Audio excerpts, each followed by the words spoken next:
जय गोपी जनवल्लभा गिरिवरधारी।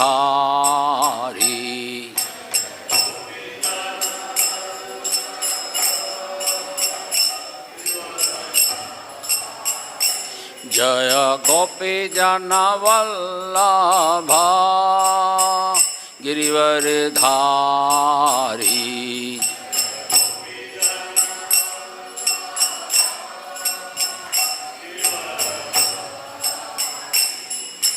यशोदानंदन व्रज जनारंजन।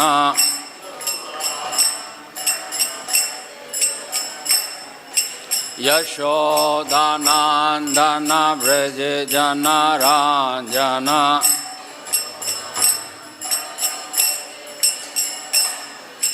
यमुना तीरा वनचारी।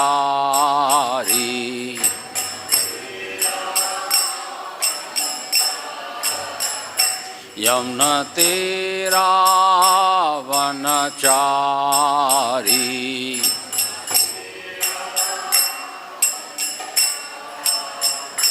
जय राधा माधव कुंज बिहारी।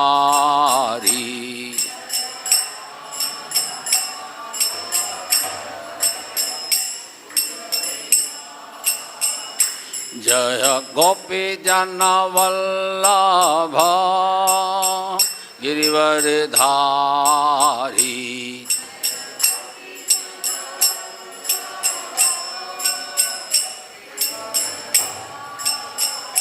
जय गोपी जनवल्लभा गिरिवरधारी।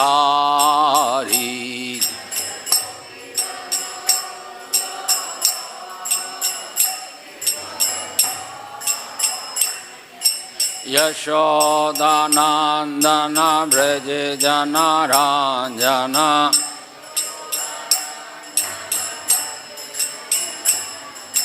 यशोदानंदन व्रज जनारंजन।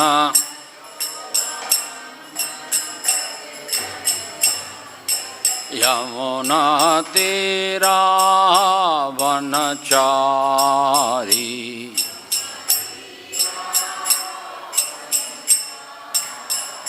जय राधा माधव कुंज बिहारी।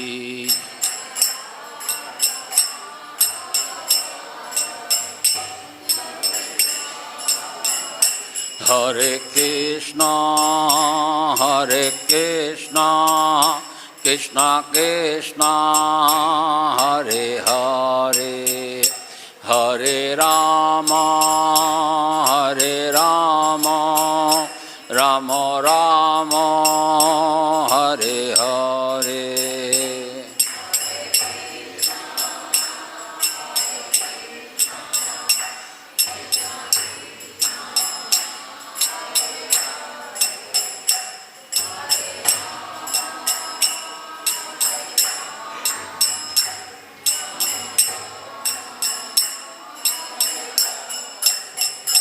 हरे कृष्णा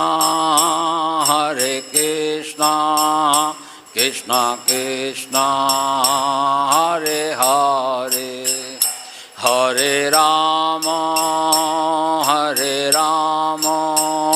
राम राम हरे हरे।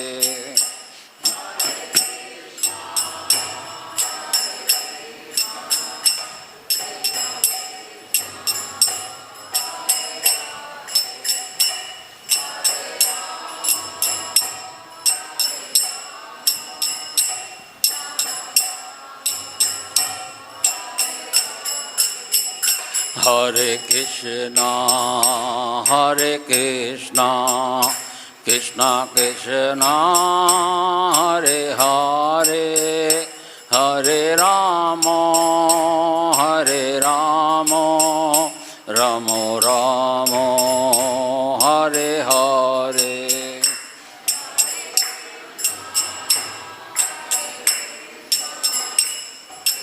कृष्णा हरे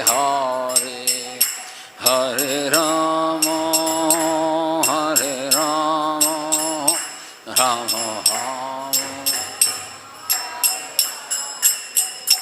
हरे कृष्णा कृष्णा कृष्णा हरे हरे हरे राम राम राम हरे हरे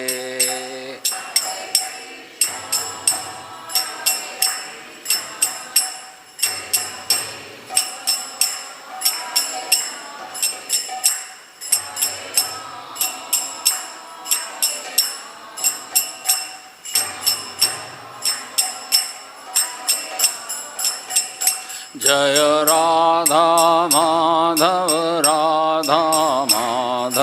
राधे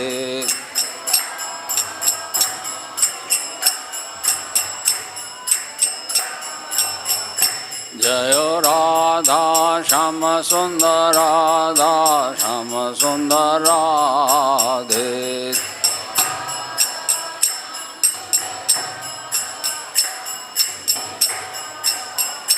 जय कृष्ण बलराम जय कृष्ण बलराम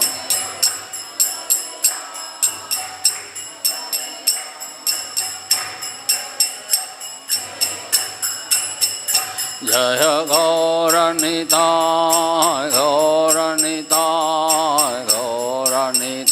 जय गौरनिताय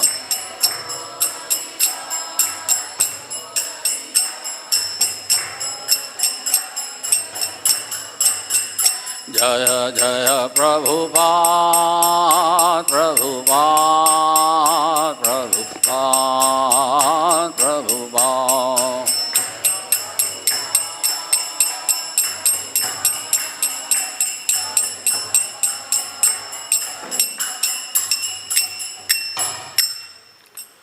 जय नित्य लीला प्रविष्टों विष्णुपाद परमहंस प्रताचार्य अष्टोत्तर सत्कृष्ण कृपा मूर्ति अभय चरणारविंद भक्ति वेदांत स्वामी शिला प्रभुपाद की जय। नित्य लीला प्रविष्ट शिला भक्ति सिद्धांत श्री ठाकुर जी महाराज की अनंत कोटि वैष्णव भक्तविंद की श्री रूप सनातन भट्ट रघुनाथ श्री जीव गोपाल भट्ट दास रघुनाथ षट गोसाई प्रभुपाद की नामाचार्य शिलादास ठाकुर की प्रेम से कहो श्री कृष्ण चैतन्य प्रभु नित्यानंदा से अद्वैत गदाधर श्रीवासादि गौर भक्तविंद की श्री श्री राधा कृष्ण गोप गोपीनाथ श्याम कुंड राधा कुंड गिरी गोवर्धन की ब्रजभूमि से वृंदावन धाम की श्री मथुरा धाम की पुरुषोत्तम क्षेत्र जगन्नाथपुरी धाम की श्री मायापुर नवदीप धाम की श्री गंगा माई की जय, श्री यमुना माई की जय, भक्ति देवी की जय, तुलसी महारानी की जय, युग धाम हरि नाम संकीर्तन की जय, हरे कृष्ण महामंत्र की जय, शिला प्रभुपाद ट्रांसडेंटल बुक डिस्ट्रीब्यूशन की जय, श्रीमद् भगवत गीता यथारूप की जय। All glories to assembled devotee, all glories to assembled devotee, all glories to assembled, all glories to Guru and Gaurang की जय, शिला प्रभुपाद की।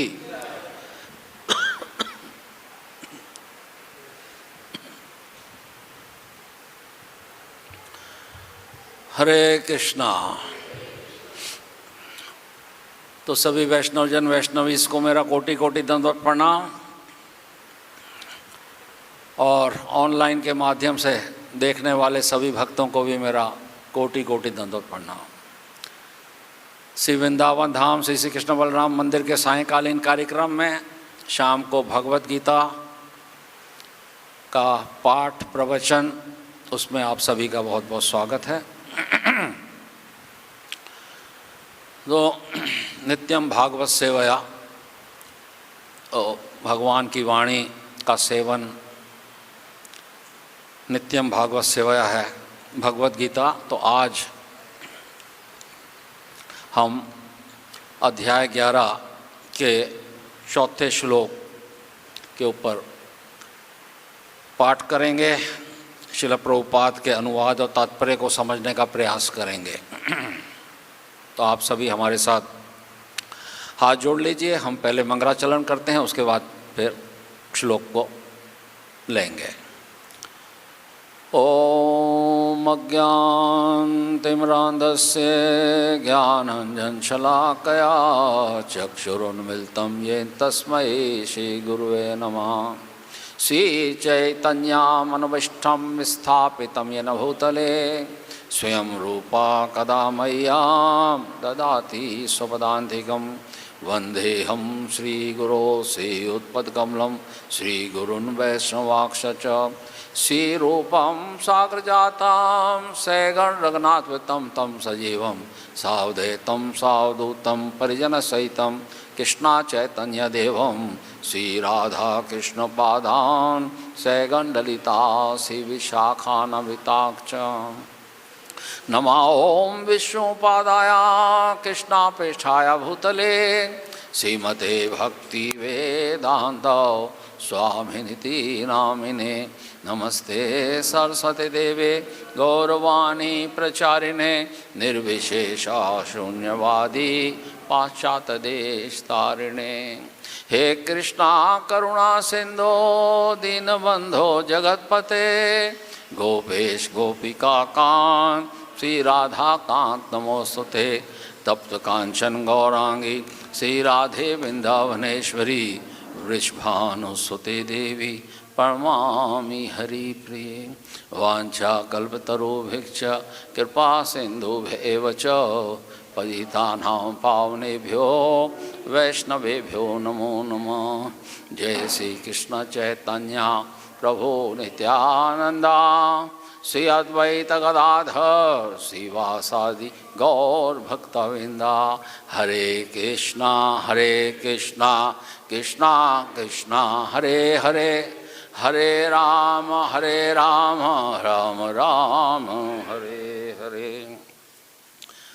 ओम नमो भगवते वासुदेवाय ओम नमो भगवते वासुदेवाय ओम नमो भगवते वासुदेवाय। नारायणं नमस्कृत्य नरं चैव नरोत्तमं देवीं सरस्वतीं व्यासं ततो जयमुदीरयेत्। नष्टप्रायेषु अभद्रेषु नित्यं भागवत सेवया भगवती उत्तम श्लोके भक्तिर्भवति नष्टकी। कृष्णाय वासुदेवाय हरे परमात्मने प्रणतक्लेशनाशाय गोविन्दाय नमो नमः। मूकं करोति वाचालं पंगुं लंघयते गिरिं यत्कृपात् अधं वन्दे परमानन्दमाधवं श्रीगुरुदीनतारणं श्रीचैतन्य ईश्वरम्।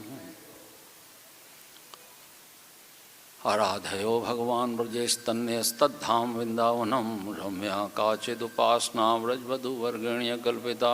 श्रीमद्भागवतं प्रमाणमूलं प्रमर्तो मम श्रीचैतन्य महाप्रभुर्मतमिदं तत्रादरो न परा। हरे कृष्णा कृष्णा कृष्णा हरे हरे हरे राम राम राम हरे हरे।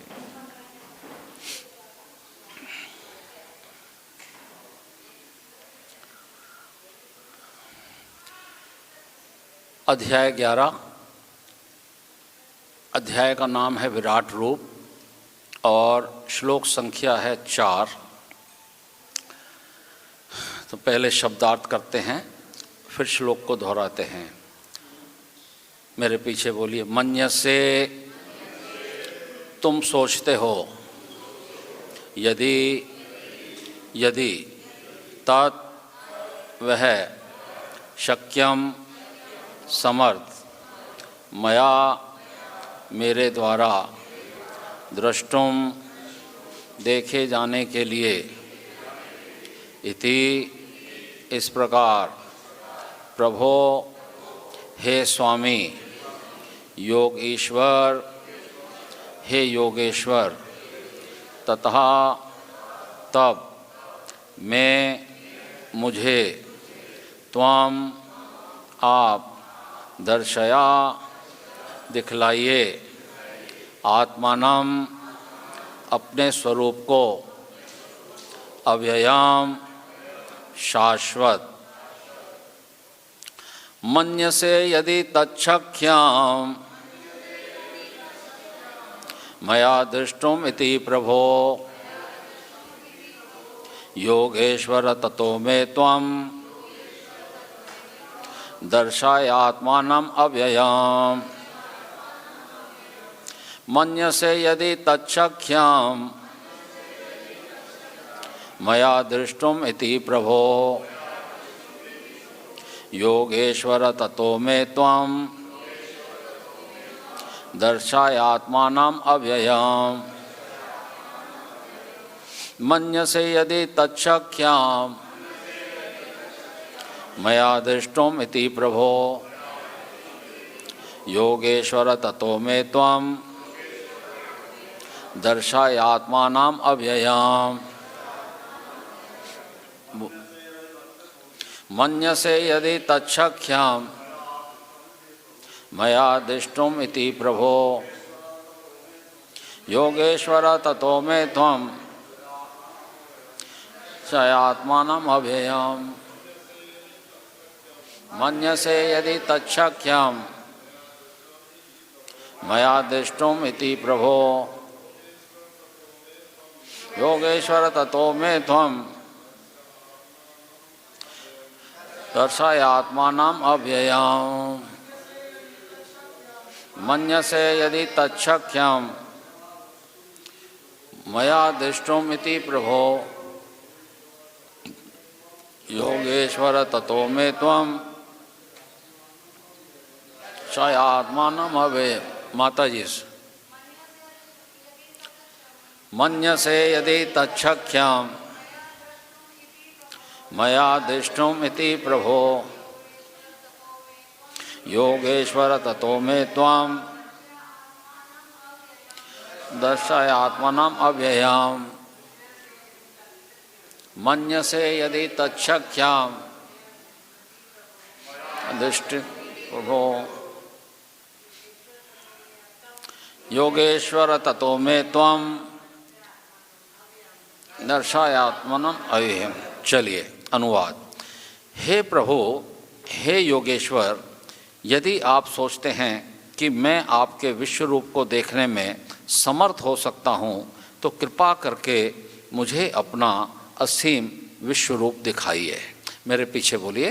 हे प्रभु, यदि आप सोचते हैं कि मैं आपके विश्व रूप को देखने में समर्थ हो सकता हूँ तो कृपा करके मुझे अपना असीम विश्व रूप दिखलाइए।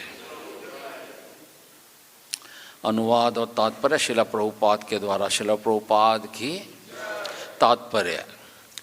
ऐसा कहा जाता है कि भौतिक इंद्रियों द्वारा न तो परमेश्वर कृष्ण को कोई देख सकता है, न सुन सकता है और न अनुभव कर सकता है, किंतु यदि कोई प्रारंभ से भगवान की दिव्य प्रेमा भक्ति में लगा रहे तो वह भगवान का साक्षात्कार करने में समर्थ हो सकता है।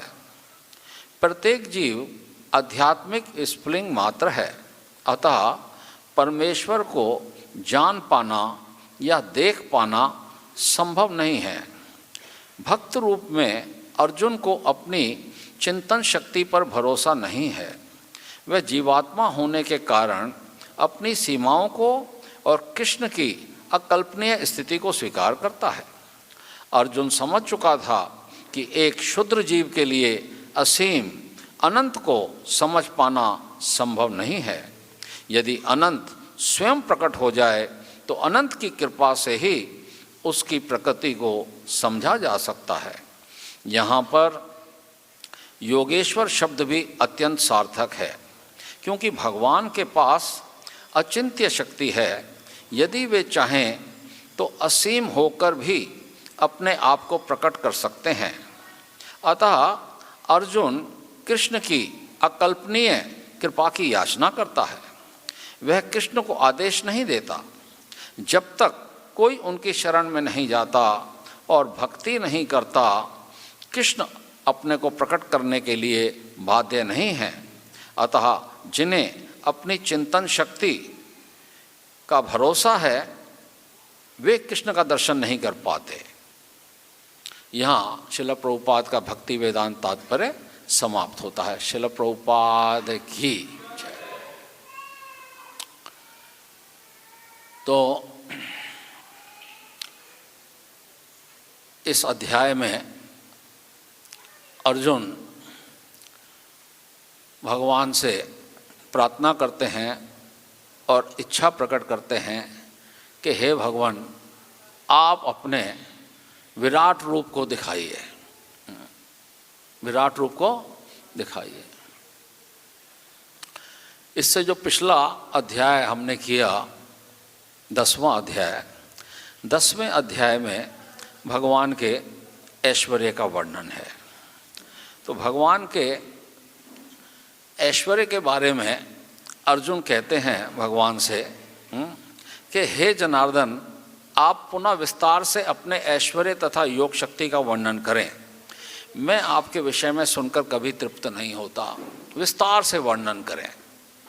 अर्जुन प्रार्थना करते हैं कि आपका जो ऐश्वर्य है और आपकी जो विभूतियां हैं, आप उनका विस्तार से वर्णन करें। तो भगवान 82 ऐश्वर्यों का, विभूतियों का वर्णन करते हैं और अंत में आकर के भगवान कहते हैं कि हे परंतप, मेरी दैवी विभूतियों का अंत नहीं है, अनंत है।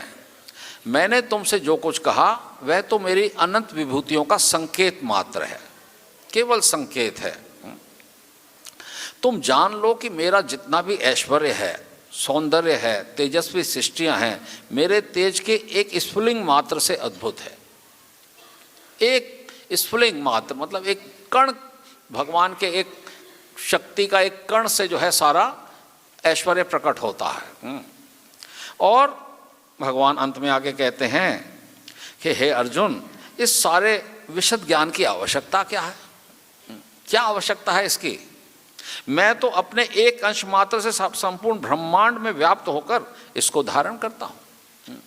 इतना जानने की आपको आवश्यकता क्या है? इतना समझ लो।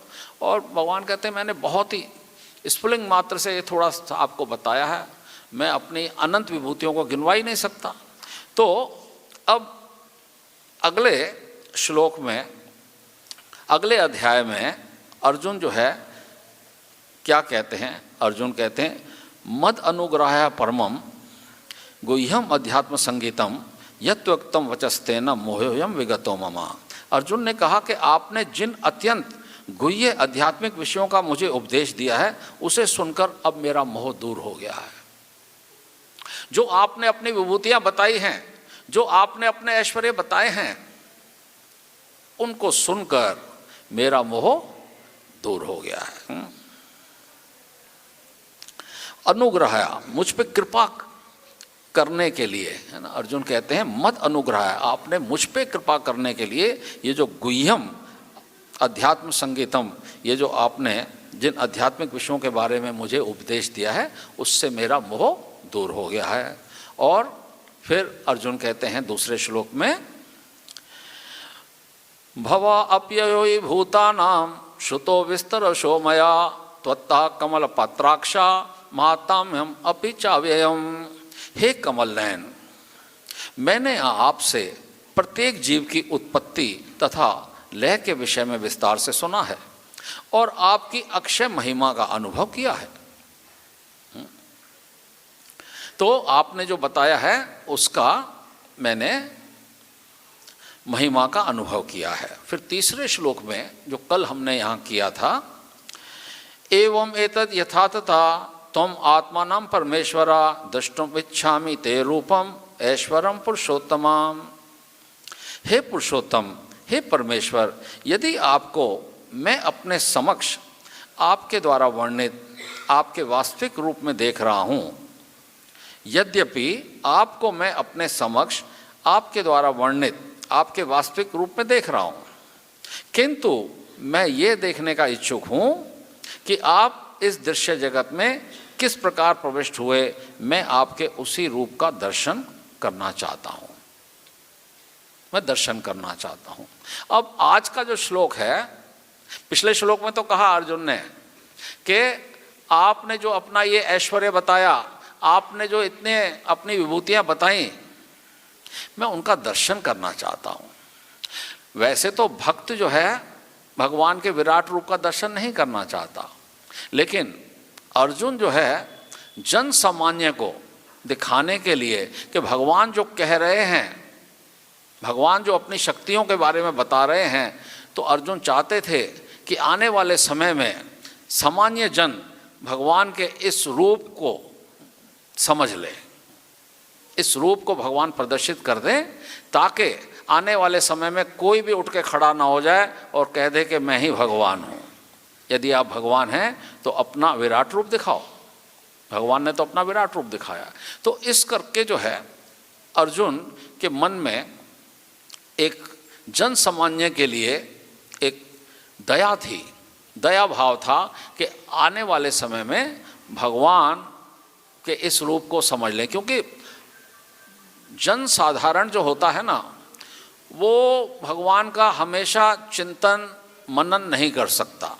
जो भौतिकता में लीन व्यक्ति है, उसको भौतिक पदार्थों से ही भगवान के साथ जोड़ा जा सकता। भौतिक पदार्थों में उसको भगवान बताया जा सकता है। देखो नदियों में भगवान कौन है? भगवान कहते हैं गंगा, गंगा नदी में हूँ, तो देखो गंगा के दर्शन करो, यही भगवान है। ये सूर्य, ये भगवान के नेत्र हैं, ये भगवान का ही विभूति है। ये जितने पर्वत हैं, इसमें हिमालयों पर्वतों में भगवान कहते हैं मैं हिमालय हूँ। तो जन साधारण आदमी जो भगवान की गुह्यम लीलाओं में अभी प्रवेश नहीं कर पाया है, भगवान को नहीं समझ पाया है, वो सांसारिक वस्तुओं में भगवान को देख करके कुछ अनुभूति कर सकता है, कुछ अनुभूति कर सकता है। तो इस प्रकार से अर्जुन जो है भगवान से अब प्रार्थना क्या करते हैं आज के श्लोक में, कहते हैं मन्यसे यदि तच्चख्यम मया दृष्टुम इति प्रभो। के मन्य से मतलब तुम सोचते हो, यदि आप सोचते हो कि मैं समर्थ हूं, अर्जुन कह रहे हैं यदि आप ये सोचते हैं कि मैं समर्थ हूं आपके दृष्टुम देखे जाने के लिए, इति इस प्रकार, हे प्रभु, यदि आप समझते हैं कि मैं आपके दर्शन कर सकता हूं विश्वरूप के, योगेश्वर तत्व में तुम दर्शयात्मनम अवेयम, तो कृपा करके मुझे अपना असीम विश्वरूप दिखाइए। तो इस श्लोक में अर्जुन अपनी दीनता को प्रकट कर रहे हैं। अर्जुन ये नहीं कह रहे कि आप दिखाओ मैं देख लूंगा आपके, अर्जुन कह रहे नहीं, क्योंकि अर्जुन जानते हैं कि भगवान और जीव में कितना अंतर है ना। भगवान अनंत शक्तियों से, अनंत शक्तियां भगवान की हैं, असीमित शक्तियां हैं, अचिंत्य हैं, रहस्यमय शक्तियों से भगवान परिपूर्ण हैं। तो भगवान को एक क्षुद्र जीव कैसे देख सकता? नहीं देख सकता। देखने के लिए तीन तरह से भगवान को देखा जा सकता है, या तीन तरह से नेत्र होते हैं। तो एक तो होता है प्रेम चक्षु, भक्त के पास जो है प्रेम चक्षु होते हैं। प्रेमांजन छुरित भक्ति विलोचनेना संता सदैव हृदयेषु विलोकयन्ति यम श्याम सुंदरम अचिंत्य गुण स्वरूपम गोविंदम आदि पुरुषम तमहम भजामि। तो भक्तों के पास जो निरंतर भक्ति में लीन रहते हैं, वो प्रेम चक्षुओं के द्वारा भगवान के दर्शन करते रहते हैं। उनको विराट रूप देखने की आवश्यकता नहीं होती। लेकिन एक चक्षु होते हैं जो देवताओं के पास होते हैं, उनको कहते हैं दिव्य चक्षु। देवता जो है भगवान की सेवा भी करते हैं, लेकिन साथ साथ इंद्रिय भोग भी करते हैं। अपना एंजॉयमेंट भी चाहिए और भगवान की सेवा भी करते हैं। तो उनके पास जो चक्षु होते हैं वो दिव्य चक्षु होते हैं। और जो जन सामान्य होता है मनुष्य होता है उसके पास होते हैं चर्म चक्षु। तो एक चर्म चक्षु, एक दिव्य चक्षु और एक प्रेम चक्षु। तो अर्जुन के पास कौन से चक्षु थे? प्रेम चक्षु। कौन से चक्षु? प्रेम चक्षु थे अर्जुन के पास। तो प्रेम चक्षु से अर्जुन तो समझ गया था।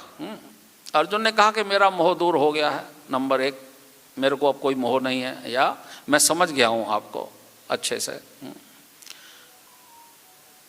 लेकिन अब वो विराट रूप देखना चाह रहा है। तो विराट रूप भगवान ने कहा कि तुम इन चक्षुओं से नहीं देख पाओगे, तुम्हें कौन से चक्षु चाहिए? दिव्य चक्षु मैं नेत्र प्रदान करूंगा। तो अब ये बताइए कि दिव्य चक्षु प्राप्त करना अर्जुन के लिए ये उन्नति है कि अवनति है? दिव्य चक्षु प्राप्त करना अर्जुन के लिए उन्नति है या अवनति है? हाँ, क्या है? हाँ, उन्नति नहीं, अवनति है, अवनति है। क्योंकि प्रेम चक्षु जो हैं वो सबसे ऊपर होता। तो देवताओं को जो चक्षु हैं वो दिव्य चक्षु हैं, उससे वो भगवान के विराट रूप के दर्शन करते हैं। प्रेम चक्षु भगवान के भक्तों के पास रहते हैं, ठीक है। और जनमानस जो है, जन सामान्य, उनके पास चर्म चक्षु रहते हैं। तो सामान्य आदमी भगवान के दर्शन नहीं कर सकता। इसीलिए अर्जुन सामान्य व्यक्तियों को भगवान के दर्शन कराने के लिए एक, जिसे कहते हैं इनडायरेक्ट, क्या कहेंगे उसको, इनडायरेक्ट रूप से भगवान के दर्शन करने के लिए कह रहे हैं कि आप अपने ऐश्वर्य को प्रदर्शित कीजिए।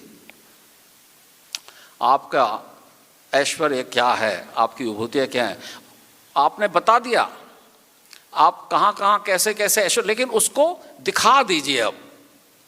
अब दिखा दीजिए। तो इस प्रकार से अर्जुन प्रार्थना करता है। तो शक्तियाँ जो होती हैं, भगवान तो अनंत जो है, भगवान जो है अचिंत्य शक्तियों से परिपूर्ण है भगवान के अंदर। तो लेकिन जीवात्मा जो है, जीवात्मा भी भगवान का अंश है, और जीवात्मा में भी शक्तियाँ या शक्ति रहती है, अचिंत्य शक्ति जीवात्मा में भी रहती है। लेकिन भेद कितना है?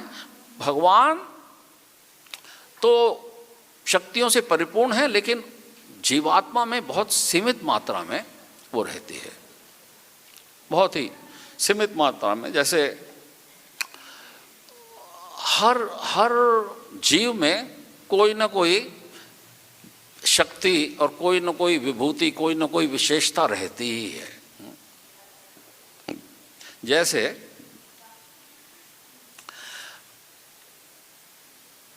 हमारे शरीर से जो है पसीना निकलता है, थोड़ा बहुत पसीना निकलता है। 3.5 करोड़ हमारे शरीर में छिद्र होते हैं, रोमकूप, 3.5 करोड़ छिद्रों से पसीना निकलता। लेकिन भगवान जब गर्भोदकशाही विष्णु के रूप में आते हैं तो उनके शरीर के रोमकूपों से इतना जल निकलता है कि आधा ब्रह्मांड पानी से भर देते हैं, और अनंत शेष को अपना शैया बना करके उसके ऊपर जो है लेट जाते हैं। तो जीवात्मा के रोमकूपों से भी पानी निकलता है, पसीना निकलता है थोड़ा सा, लेकिन भगवान की कितनी बड़ी शक्ति है, आधा ब्रह्मांड भर देते हैं जल से। इसी प्रकार से भगवान जीवों में भी ये अचिंत्य शक्ति डाल देते हैं। जैसे पक्षी को उड़ने की शक्ति दे देते हैं, पक्षी आकाश में उड़ सकता है, लेकिन मनुष्य को वो शक्ति नहीं देते, उसकी शक्ति को दबा देते हैं। कि मनुष्य उसको नहीं करेगा। और जीवात्मा पानी में भी रह सकता है, लेकिन जब वो जलचर के रूप में आएगा, मनुष्य रूप में जब पानी में नहीं रह सकता है ना, तो उसको शक्ति नहीं दी गई पानी में रहने की। लेकिन यदि वो जल प्राणी है, मछली है और मगर है और जल का प्राणी है, तो पानी में रह सकता है, बहुत समय तक रह सकता है, रहता ही है पानी में, है ना। तो शक्तियां जो हैं ये जीव में भी रहती हैं, लेकिन सीमित मात्रा में रहती हैं। और पशु में अलग शक्ति होगी, पक्षी में अलग होगी, मनुष्य में अलग होगी। इस प्रकार से ये शक्तियां जो हैं भगवान सीमित मात्रा में जीव को दे के रखते हैं। और भगवान में जो होती हैं ये शक्तियां असीमित रूप से होती हैं, असीमित। भगवान किसी भी इंद्रिय से कोई भी कार्य कर सकते हैं, है ना।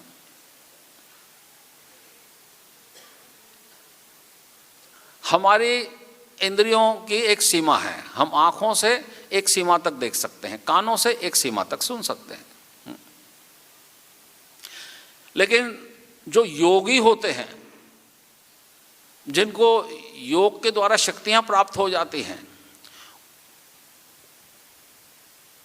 वो अनेक प्रकार से उनको शक्तियां भी प्राप्त हो जाती हैं ना। अणिमा है, लघिमा है, वो अपना विस्तार कर सकते हैं, बड़े बन सकते हैं, छोटे बन सकते हैं। प्राप्ति, एक जगह बैठे बैठे दूर से कुछ चीज़ प्राप्त कर सकते हैं। तो वो उन शक्तियों को प्राप्त करने के लिए उनको कठोर तपस्या करना पड़ता। लेकिन भगवान में ये जो योग और ऐश्वर्य है ये पूर्ण रूप से रहता, पूर्ण रूप से रहता। उनके लिए उसको प्रयास नहीं करना पड़ता भगवान को, या तपस्या नहीं करनी पड़ती, है ना। भगवान की योग शक्ति कार्य करती है। जब भगवान छह दिन के थे, पूतना का वध कर दिया, है ना। तो भगवान की ये शक्तियां भगवान के साथ रहती हैं। जब भगवान मथुरा गए और कंस का वध किया, कंस का वध करने के बाद भगवान जो है जेल में गए, अपनी माता और पिता को बंधन से मुक्त कराने के लिए। कारागार में थे ना, तो कंस का वध करने के बाद कैसे कंस का वध कर दिया, है ना। पहले कुबलिया पीड़ हाथी का वध कर दिया, फिर चारों मुष्टिक का वध कर दिया। खेल खेल में भगवान जितने भी असुरों का वध किया, खेल खेल में किया। उनकी शक्ति कार्य करती है, उनकी शक्तियां साथ चलती हैं। और फिर भगवान ने कंस का वध कर दिया। और भगवान जब गए माता देवकी को और वसुदेव को मुक्त कराने के लिए, और उनकी बेड़ियों को खोल दिया, काट दिया, तो उस समय शुकदेव गोस्वामी बताते हैं भागवतम में 10वें स्कंद के 44वें अध्याय के अंत में क्या कहते हैं।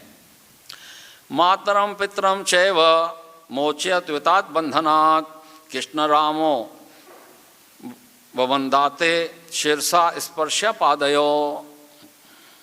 कह रहे हैं मातरम पितरम चैव मोचयित्वात् बंधनात्। मातरम पितरम, माता और पिता को बेड़ियों से मुक्त करा के, बंधन उनके तोड़ करके कृष्ण और बलराम ने अपने सिर को देवकी और वसुदेव के चरणों में स्पर्श करा दिया। चरणों में स्पर्श कर दिया। बहुत समय के बाद, कहाँ भगवान का जब जन्म हुआ था, भगवान कारागार से जो है वसुदेव उनको लेकर के चले गए थे गोकुल नंद बाबा के पास। उसके बाद तो मिलना हुआ ही नहीं। तो आज लगभग 11-12 वर्ष बाद जब भगवान मथुरा पहुँचे हैं और कंस का वध किया है, और आज भगवान जब गए हैं वसुदेव और माता देवकी से जब मिले हैं, तो प्रेम उमड़ रहा है भगवान के अंदर, प्रेम उमड़ रहा है। और उनको ये आशा है कि माँ देवकी और पिता मेरा आलिंगन करेंगे। जैसे मैं स्पर्श करूँगा, उनके चरणों पे अपना सिर रख दूँगा, तो वो मेरे को झट से उठा लेंगे और गले से लगा लेंगे। इतने वर्षों के बाद कौन अपने बच्चे को गले से नहीं लगाएगा, है ना? कौन नहीं लगाएगा? तो लेकिन यहाँ अगले श्लोक में शुकदेव गोस्वामी बताते हैं, देवकी वसुदेवश्च विज्ञाय जगदीश्वरो कृत संवंदनो पुत्रो स्वस्वाजते न शंकितो। तो देवकी और वसुदेव जान गए ये जगदीश्वर हैं, ये भगवान हैं। वो समझ रहे थे ये भगवान हैं। कृत संबंधनो पुत्रो स्वसजाते न शंकितो। तो उन्होंने, जब उनके मन में ये बात आ गई कि ये तो साक्षात भगवान है, तो उन्होंने क्या किया? उन्होंने हाथ जोड़ के खड़े हो गए, अपने बालक के सामने हाथ जोड़ के खड़े हो गए। उनकी इतनी हिम्मत नहीं हो रही थी कि वो उनको आलिंगन करें। भगवान को कैसे आलिंगन करें? ये तो इतने बड़े ऐश्वर्य, इनके शक्तियाँ कैसे ये कार्य करते हैं। तो उनको बड़ा संकोच हो रहा था, बड़ा संकोच हो रहा था कि ये भगवान, ये हमारे पुत्र कैसे हैं, ये तो परम भगवान है, इनको हम कैसे आलिंगन करें? तो भगवान समझ गए, भगवान समझ गए कि ये जो है, इनको मेरी भगवत्ता का आभास हो रहा है। ये समझ रहे हैं कि मैं भगवान हूँ। तो भगवान ने तुरंत अपनी योग शक्तियों के द्वारा देवकी और वसुदेव के ऊपर जो है उसका आवरण चढ़ा दिया। और फिर ऐसी मधुर भाषा में भगवान अपने माता पिता से बोले कि देखो, बच्चों का, जिनके घर में बालक जन्म लेते हैं, तो माता पिता उनके बाल्यकाल का, बाद में जो किशोर अवस्था है, पौंड्रिक अवस्था है, उसका आनंद लेते हैं। आप तो ले नहीं पाए, हम कितने, मतलब मेरा दुर्भाग्य रहा। इस प्रकार से मधुर वाणी से बात करके देवकी और वसुदेव को उनका मन जीत लिया और उनको ये भुलवा दिया कि मैं वास्तव में भगवान हूँ। और फिर भगवान ने आगे चल के ये कहा कि हम तो कुछ पढ़ाई लिखाई नहीं किया, कुछ नहीं किया, अब हमको कुछ ज्ञान अर्जित करना है। इस प्रकार से उन्होंने अपने ऐश्वर्य को छुपाते हुए फिर ये कहा कि हम जाएंगे, गुरु के पास जाएंगे, सांदीपनि मुनि के पास जा कर के उन्होंने 64 दिन में 64 शिक्षाएं ग्रहण करी। तो वास्तव में वो भी एक भुलावा देने के लिए कि हम जो है एक सामान्य हैं, हमको ज्ञान चाहिए, हमको शिक्षाएं चाहिए, हमने कुछ विद्यालय नहीं गई, कोई पाठ नहीं किया, पढ़ाई नहीं करी। तो इस प्रकार से भगवान जो है उनको छुपाते हैं ना। लेकिन वहाँ जाकर के भी उनकी जो शक्तियाँ हैं वो प्रकट हो ही जाती हैं, भगवान कितना भी छुपाने का प्रयास करते हैं। तो सांदीपनि मुनि और जो है उनके जो पत्नी, गुरु पत्नी, वो भी समझ गए ये साधारण बालक नहीं है, ये साधारण बालक नहीं। और जब उन्होंने 64 दिनों में 64 शिक्षाएं, कलाएं प्राप्त की, शिक्षाएं प्राप्त की, तो जब गुरु को जो अर्पण किया जाता है, क्या, गुरु दक्षिणा, तो भगवान ने कहा कि मैं आपको क्या गुरु दक्षिणा प्रदान करूं? तो वो भी समझ गए थे साधारण जीव नहीं है, साधारण बालक नहीं है। तो उन्होंने कहा हमारा पुत्र जो है वो गया था प्रवास क्षेत्र में और समुद्र में डूब गया, आप हमारे पुत्र को वापस ला कर दो। कोई कह सकता है ऐसे? उन्होंने कहा पुत्र को वापस ला कर दो। तो कृष्ण और बलराम जो है जाते हैं समुद्र के पास, जाकर के बैठते हैं, आसन लगाते हैं। तो वहाँ समुद्र जो है प्रकट हो जाते हैं। समुद्र प्रकट हो गए। क्या आ गया है? कभी गुरु पुत्र यहाँ डूबा है, उसको वापस लाना है। बोले मेरे पास नहीं है, यहाँ हो सकता है असुर, यहाँ एक शंखा चोर नाम का जो है असुर है, क्या नाम है, तो भगवान उसका वध करते हैं, उसके पेट से भी निकलता नहीं। फिर भगवान जो है यमराज के पास पहुंचते हैं और यमराज को बताते हैं सारी कथा, और वहाँ से उनका जो है पुत्र को वापस लाकर अपने दक्षिणा के रूप में सांदीपनि मुनि को प्रदान करते हैं। तो कहने का तात्पर्य यह है कि भगवान की जो शक्तियां हैं तो भगवान के साथ निरंतर रहती ही हैं। और यहाँ पर अर्जुन कह रहे हैं कि योगेश्वर तत्व में तुम दर्शयात आनाम अव्ययम। यदि आप ये समझते हैं कि मैं समर्थ हूँ, क्योंकि योगेश्वर, यहाँ अर्जुन जो है भगवान को योगेश्वर कह करके संबोधित कर रहे हैं। इसमें दो बातें कह रहे हैं। पहले कह रहे हैं मन्यसे यदि तच्चख्यम मया दृष्टुम इति प्रभो, प्रभो यानी स्वामी, प्रभो।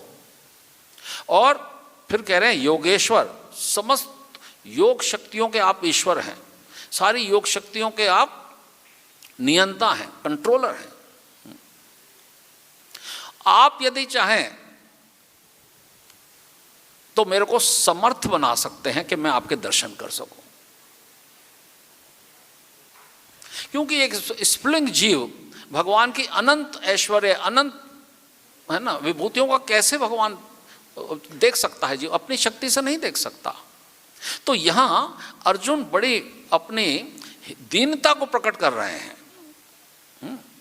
दीनता को प्रकट कर रहे हैं और कह रहे हैं कि यदि आप चाहें, अगर यदि आप ये समझते हैं कि मैं समर्थ हो सकता हूं तो मेरे को दर्शन कराइए, और यदि मैं समर्थ नहीं हूं तो आप चाहें तो मेरे को समर्थ बना भी सकते हैं।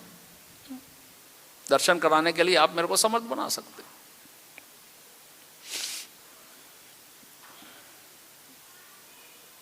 तो एक समय जब महाभारत युद्ध प्रारंभ होने को था तो युधिष्ठिर महाराज ने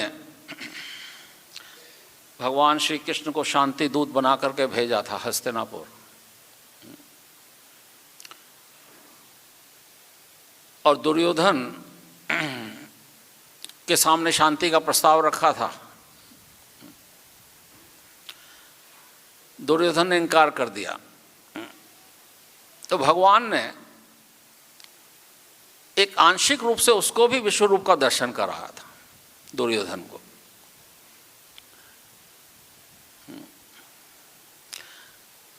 लेकिन भगवान ने उसको दिव्य चक्षु प्रदान नहीं किए थे। जैसे यहाँ अर्जुन को देंगे ना, ऐसे उसको नहीं दिए थे, और इतना विराट रूप भी नहीं दिखाया था। लेकिन भगवान ने उसको एक झलक दिखाई थी ताकि उसको समझ में आ जाए और वो युद्ध का प्रस्ताव जो है वो अस्वीकार कर दे। युद्ध जो करने पे ठाना हुआ है उसको समझ में आ जाए उसको। लेकिन दुर्योधन को समझ में नहीं आई। दुर्योधन ने क्या कहा? बोले गिरफ्तार कर लो इसको, इसको बांध दो। अब जिसकी अनंत शक्तियां हैं उनको जो है दुर्योधन बांधना चाह रहा है। लेकिन भगवान बंधन में किसके आते हैं? यशोदा मैया के। यशोदा मैया जब प्रेम से माता बांधती है, भाव से बांधती है, तो फिर भगवान अपनी शक्तियाँ ही नतमस्तक हो जाती हैं। भगवान की जितनी शक्तियाँ हैं वो सरेंडर कर देती हैं भगवान के भक्तों के आगे। तो भगवान को समझना और भगवान की अचिंत्य शक्तियों को समझना ये केवल भक्ति के द्वारा ही संभव है। भक्ति के द्वारा ही भगवान के को समझा जा सकता है और भगवान की शक्तियों को समझा जा सकता है। अन्यथा जो है, कोई व्यक्ति कहे कि मैं अपने उद्यम से भगवान को समझ लूँगा, भगवान के दर्शन कर लूँगा, भक्त्या माम अभिजानाति यावानश्च तत्वतः,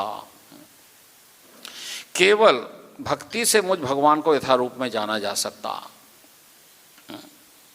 और कोई मार्ग नहीं है भगवान को जानने का या भगवान के इन शक्तियों को समझने का।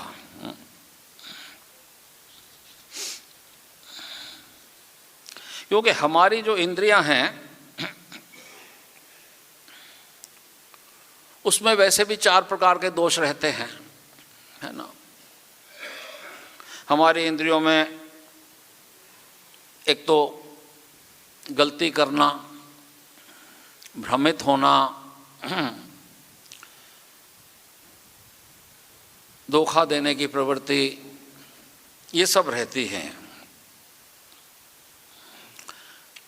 और हमारी इंद्रियां अपूर्ण हैं, लेकिन भगवान अपनी कृपा से हमको शक्ति प्रदान कर सकते हैं, हमको उस योग्य बना सकते हैं, हमको योग्य बना सकते हैं। हम किसी योग्य नहीं हैं, वास्तव में हम किसी भी योग्य नहीं हैं। भगवान की ऐसी ऐसी शक्तियां देख के कार्य करती हैं। भगवान जो है समुद्र को प्रकट करते हैं, भगवान सागर प्रकट करते हैं, लेकिन जीव क्या कर सकता है? जीव एक छोटा सा स्विमिंग पूल बना सकता है ना, कि भाई ये स्विमिंग पूल मैंने बना दिया।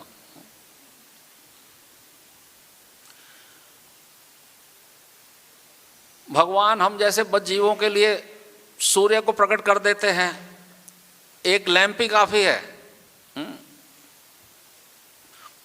पूरे जगत में प्रकाश कर देते हैं। और हम एक मरकरी बल्ब लगा देते हैं कि देखो इससे प्रकाश हो रहा है। कितना अंतर है ना। भगवान एक मच्छर को भी बना देते हैं तो हम मच्छर भी नहीं बना सकते हैं। बना सकते हैं, मच्छर नहीं बना सकते। तो मतलब कहने का यह है कि भगवान जिन शक्तियों के साथ भगवान जो है परिपूर्ण है, तो हम में लेश मात्र शक्ति होती है, वो भी सारी नहीं होती और सीमित मात्रा में होती है, क्योंकि जीव भगवान का ही अंश है। लेकिन जब हम भक्ति करते हैं तो फिर भगवान कृपा करके हमको प्रेम चक्षु प्रदान करते हैं, प्रेम चक्षु प्रदान करते हैं, ताकि फिर भगवान का हम दर्शन कर सकते हैं। हमको दिव्य चक्षुओं की फिर भक्तों को आवश्यकता नहीं रहती। अहम सर्वस्य प्रभवो मता सर्वम प्रवर्तते इति मत्वा भजन्ते माम बुद्धा भाव समन्विता, कि भगवान ही सारे भौतिक जगत को और आध्यात्मिक जगत को प्रकट करता है, ऐसा विद्वान समझ जाता है, समझ जाता है। और भगवान कैसे प्रकट होते हैं? भगवान वामन के रूप में प्रकट होते हैं। कैसे? 2 पग में पूरा ब्रह्मांड नाप लेते हैं। भगवान नरसिंह के रूप में प्रकट होते हैं। तो भगवान क्यों करते हैं सब लीलाएं? इसीलिए कि हमारा भगवान की तरफ अट्रैक्शन बढ़े, आकर्षण बढ़े। मत चित्ता मदगत प्राणा बोधयंता परस्परम कथयंतश्च माम नित्यम तुषंती च रमंती च। तो भक्त जो हैं इन्हीं लीलाओं को श्रवण करें, भगवान की कथाओं का श्रवण करें। अब कल बलराम पूर्णिमा है, कैसे भगवान अपना विस्तार करते हैं। प्रथम विस्तार बलराम जी, आदि गुरु तत्व। तो भगवान श्री कृष्ण सेव्य भगवान हैं, तो बलराम जी सेवक भगवान है ना। तो बलराम जी से हमको क्या प्रार्थना करनी है कि हमें भी वो शक्ति प्रदान करें कि हम भी आपकी और आपके भैया की सेवा कर सकें। आप भगवान की सेवा कर रहे हैं, कृष्ण की, तो हम आपकी सेवा करें और आप हमको वो शक्ति प्रदान करें कि हम उस लायक बने, है ना। जैसे अर्जुन का भाव है ना, अर्जुन जो कहता है कि मन्यस्य यदि तच्चक्यम मया दृष्टुमिति प्रभो योगेश्वर तत्व में त्वं दर्शयात्मना अव्ययम। हे प्रभु, हे योगेश्वर, यदि आप सोचते हैं कि मैं आपके विश्वरूप को देखने में समर्थ हो सकता हूं, तो कृपा करके मुझे अपना असीम विश्वरूप दिखाइए। तो हम कहेंगे, हे बलराम जी, यदि आप सोचते हैं कि मैं किंचित मात्र कुछ सेवा कर सकता हूं आपके भक्तों की, भगवान की, यदि आप ऐसा सोचते हैं तो मेरे को ऐसी शक्ति प्रदान करो, मुझको सामर्थ्य दो, सेवा करने का सामर्थ्य दो, वो भाव दो। तो ये बात जो है, ये नहीं कि हाँ हमारे पंथ तो हम कर सकते हैं, हम ये कार्य कर सकते हैं, हम ये कर सकते नहीं। केवल हे क्या कहते हैं, हे कृष्ण, क्या है, दीन बंधु है ना। तो दीनता, भगवान दीनता से प्रसन्न होते हैं। दीनता, जब तक हम अपनी दीनता को, हमारे अंदर दैन्यता होनी चाहिए। तो यहाँ अर्जुन दैन्यता को प्रदर्शित कर रहे हैं, दैन्यता को प्रदर्शित कर रहे हैं। तो उस दैन्यता को हमें भी सीखना है अर्जुन से। और आने वाली कल की जो बलराम पूर्णिमा है, भगवान बलराम जो आदि गुरु हैं, सेव्य भगवान हैं, सेवक भगवान। बलराम जी सेवक भगवान और श्री कृष्ण सेव्य भगवान। तो जितना भी जैसे वृंदावन है, यहाँ की जो भूमि है, ये सब बलराम है। बलराम पर ही सारे भगवान का जो है वो है, अनंत शेष है वो बलराम हैं। सारे जितने भी उनके साजो सामान हैं, वो सब बलराम के ही रूप का विस्तार है। भगवान ही हर रूप में प्रकट होते हैं भगवान श्री कृष्ण की सेवा करने के लिए। और आज इसी के साथ ही हम आज के इस श्लोक को यहाँ विराम देते हैं। हरे कृष्णा कृष्णा कृष्णा हरे हरे, हरे राम राम राम हरे हरे। श्रीमद् भगवद गीता यथारूप की, श्रीला प्रभुपाद की, निताई गौर सीतानाथ प्रेमानंदे। हरि हरि ओम।